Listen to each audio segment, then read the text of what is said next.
everybody, and welcome to NBA TV Basketballography. I'm Andre Aldridge. Today our subject is one of the greatest coaches in NBA history. Jack Ramsay is best known for leading the Portland Trailblazers to the 1977 NBA championship. It was the high point of a professional coaching career that stretched more than 2 decades. When Ramsay retired in 1989, his 864 wins ranked him second all-time in coaching victories, next to the legendary Red Auerbach.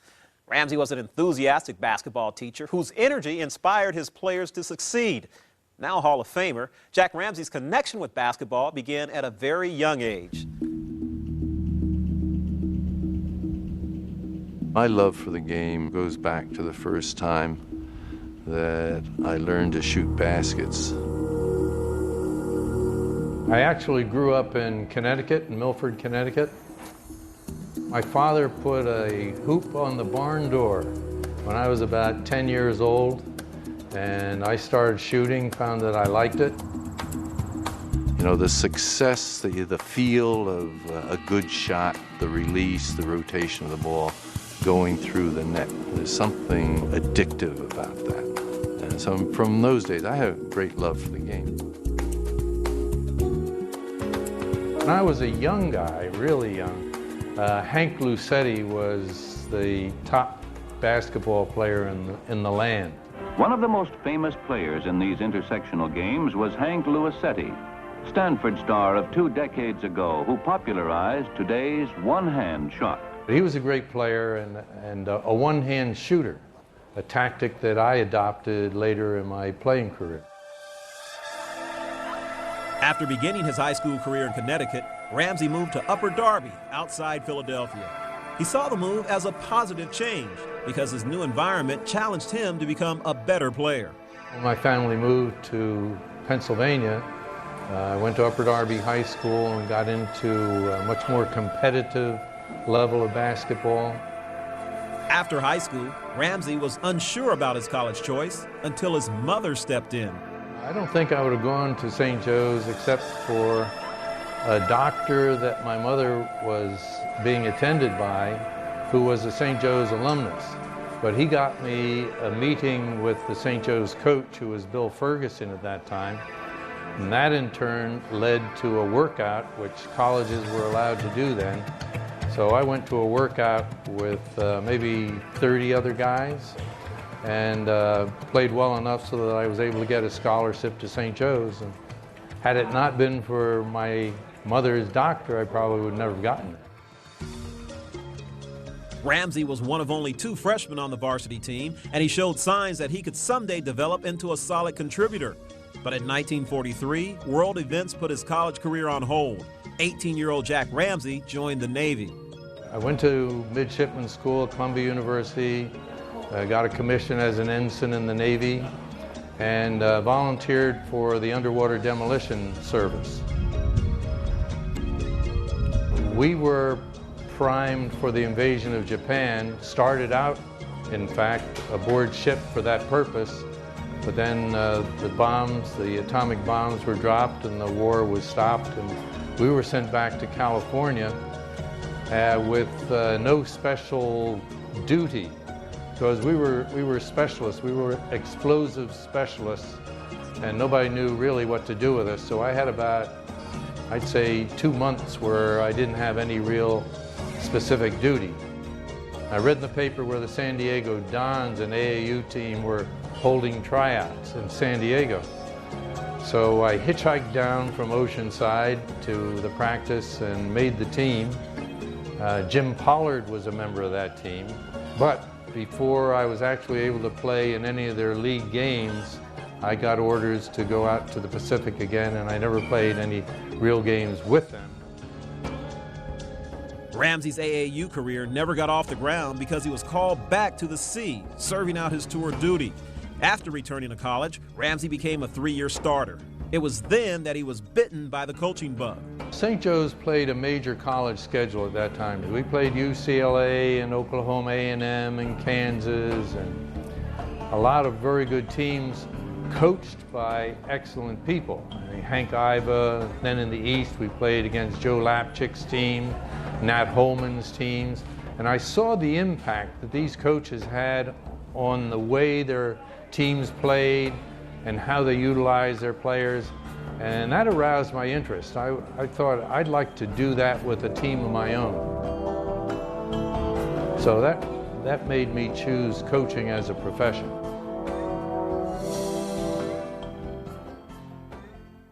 Knocked at his alma mater. In the summer of 1955, I bumped into the athletic moderator, and we started talking, and I got the feeling that something was in the air. Well, 2 days later, he called me up and he said, we may be thinking about a coaching change here. Would you be interested? Well, certainly I was. He not only taught his students how to play basketball, he also inspired many of them to follow in his footsteps and become coaches themselves. Matt Gukas, Jack McKinney, Jim Lynam, and Paul Westhead all became NBA coaches, and good ones. During his 11 years at St. Joe's, Ramsey won nearly 8 of every 10 games he coached and led the Hawks to a #3 national ranking in 1965. Then, another opportunity arose in the city of brotherly love. 76ers had come to Philadelphia from Syracuse. They had been the former Syracuse Gnats. And in 1963, 2 businessmen in Philadelphia, Ike Richmond and Irv Kozloff, bought the Gnats, moved them to Philadelphia, and changed the name to the Philadelphia 76ers. But then in 1966, Richmond had a heart attack and died. Kozloff needed somebody to do the day-to-day management of the team and asked me if I'd be interested, and I was, and I took the job. Ramsey inherited a general manager's dream. The Sixers had major star power and were on the verge of greatness. The team was ready-made. I didn't really have anything to do with it except run the day-to-day duties. We didn't sign any new players. They were all there. It was a great collection of players. Wilt Chamberlain, Luke Jackson, and Chet Walker were the starting frontline players. Wilt, Wally, Chet, Wally. Hal Greer and Larry Costello were the starting guards. Then when Costello tore his Achilles, Wally Jones stepped in the backcourt. Billy Cunningham was the 6th man off the bench. Matt Gukas played on that team, who had played for me at St. Joe's. It was a great, great team, and named the greatest team of all time in the 35th anniversary of the NBA. They finished the season 68-13, which up to that point was the best record of any team had ever experienced, and beat Boston, ending the Celtics' 8 consecutive year string as champions. The final second to the Boston Bugaboo, Jinx, and Reign. And then beat San Francisco in the finals 4-2. It's all over. The Philadelphia 76ers are the world champions. After the Celtics bounced back to win the title in 1968, the Sixers found themselves without a coach. Then, the team's star hatched a plan. We needed to hire a coach. And I was talking to a number of different possibilities, none of whom really was interested in the job. And Wilt kept stopping by the office saying, who's going to be the coach? So one day he said, what would you think if I were player coach and you, me, helped me with the X and O's? So I said, well, let me talk to Irv Kozloff, the owner, about it. But I said, I think there's merit there. So I talked to Koz, and he said, if you think it'll work, he said, it's all right with me. So Wilt said that he was going on a trip to the West Coast. When he came back, we talked again about it. When he came back, he said, I don't want to stay in Philadelphia anymore. He said, you got to trade me to a West Coast team. I started out with that. Or I'm going to jump to the ABA. Then he narrowed it down. He said, you got to trade me to the Lakers. So that's what we eventually did. It was not that we wanted to trade Wilt.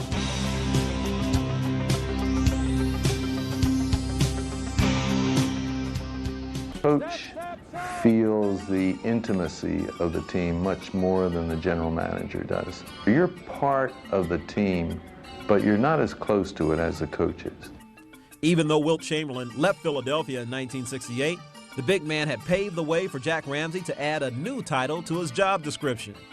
When Alex Hannum left to join the ABA, I started coaching as well as being general manager. Ramsay coached for 4 seasons in Philadelphia, with his best year coming in 1969, a 55-27 campaign. Then he took on the challenge of leading the fledgling Buffalo Braves. We had a young team. I became coach of the team in the 3rd year of its existence. Dolph Shays had been the first coach.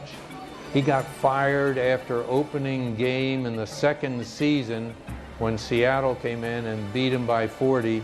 The owner, Paul Snyder, walks in, he says, "Dolph, you're done." So that was the kind of environment.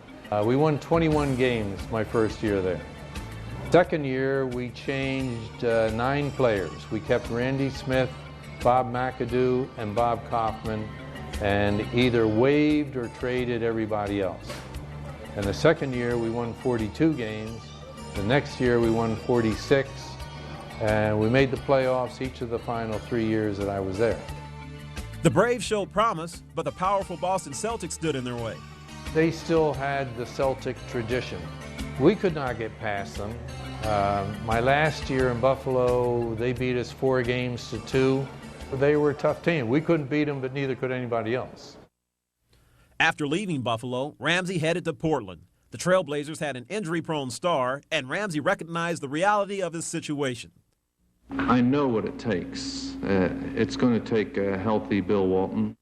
A legendary college player and a first overall pick, Bill Walton was hampered by foot injuries as a pro. But Ramsay had a vision of his team's potential. Any team that had a Bill Walton type player, I thought you've got to take a chance with that. And Walton was there.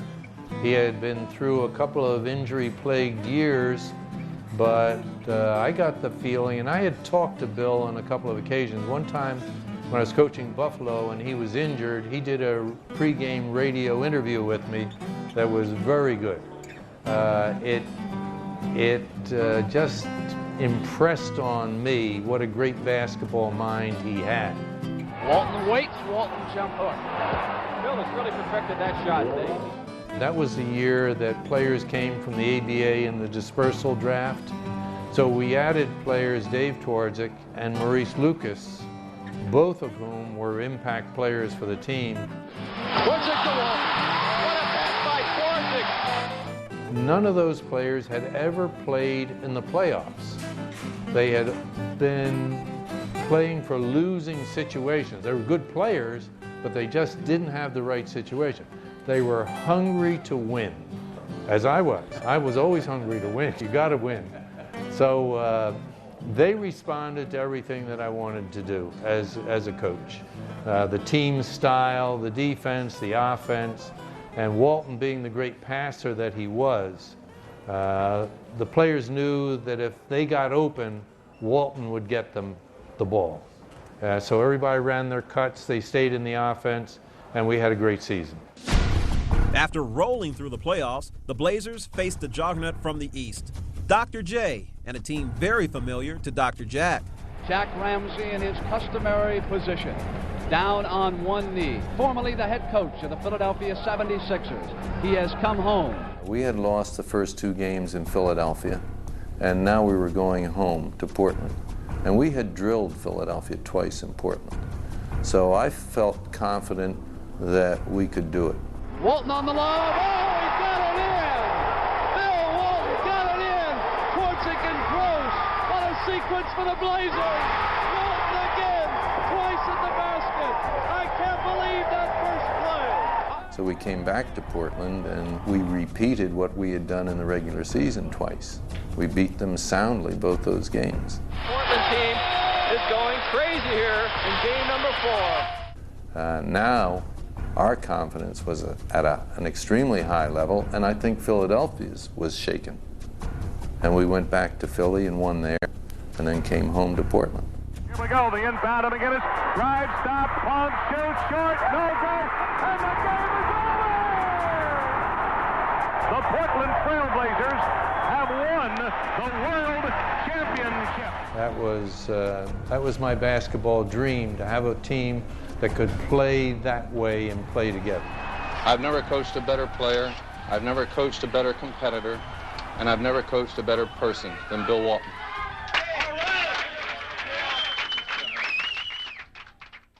I just want to do the best job that I can each day that comes up.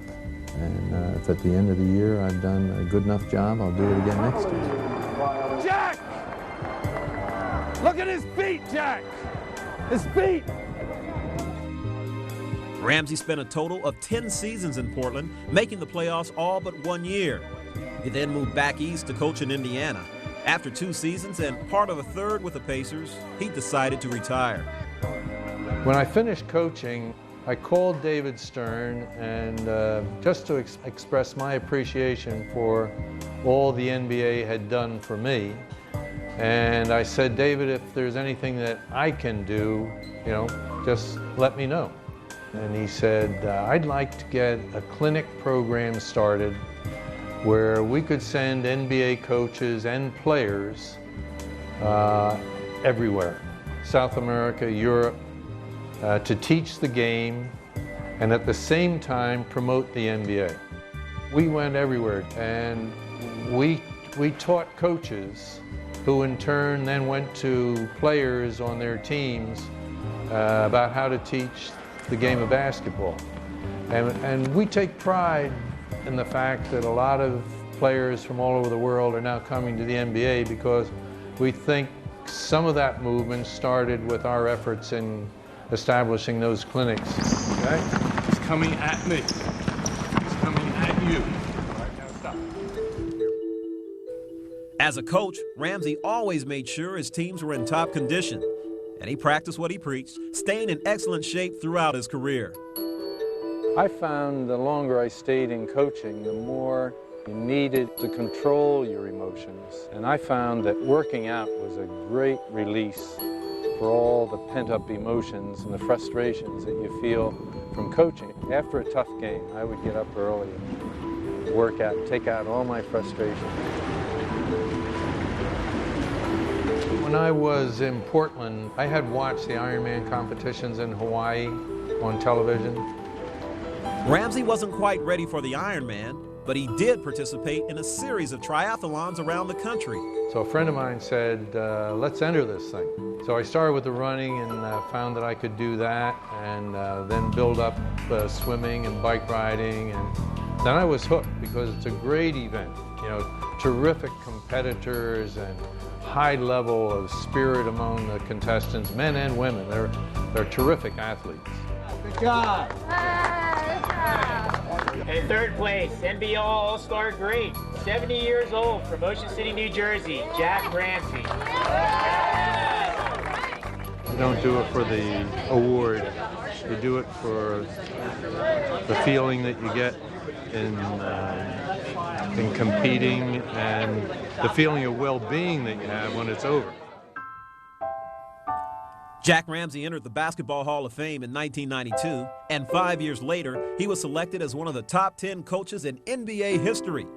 After 864 wins and 21 years in the pro game, he truly loved his craft. It's a unique kind of experience. The coaching requires so many qualities. It's somewhat artistic in that you have a canvas and your colors are your players, and to blend the colors so that it's going to be effective, so it's going to have the appearance that you want. Or if you're conducting an orchestra, to get all the parts of the orchestra in harmony so that what comes out from all of their instruments is going to be a pleasing sound, a positive, beautiful sound. I think that's the essence of coaching. There's a lot of teaching that goes on in coaching, and to bring it all together and to have it come out right. It's a tough job, but despite the difficulty of the job, there are people who would almost kill for the opportunity to coach in the NBA. Jack Ramsey retired from coaching in 1989, but he has remained connected to the game. He spent 9 years as a television color commentator for the Miami Heat, and his voice has been heard nationwide for more than a decade as the NBA analyst on ESPN Radio. That's all the time we have for today's show. Thanks for watching, and we'll see you next time on NBA TV Basketballography.